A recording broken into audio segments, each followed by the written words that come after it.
Wir befinden uns hier in der maritimen Explorationshalle, wo wir das autonome Andockverhalten zwischen der mobilen Dockingstation und dem AOV testen. Das Ziel ist es, dass die mobile Dockingstation sich selbstständig an das AOV andockt, um dort zu laden und auch Daten auszutauschen.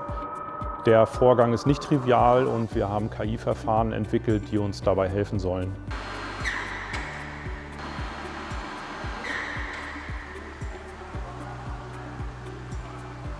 Ich bin sehr zufrieden mit den Testergebnissen, die wir hier heute erreichen konnten in der maritimen Explorationshalle am Deutschen Forschungszentrum für Künstliche Intelligenz. Hier haben wir ideale Bedingungen, um unter kontrollierbaren Sichtbedingungen insbesondere die ersten Schritte für Unterwasserdocking von autonomen Unterwasserfahrzeugen zu realisieren.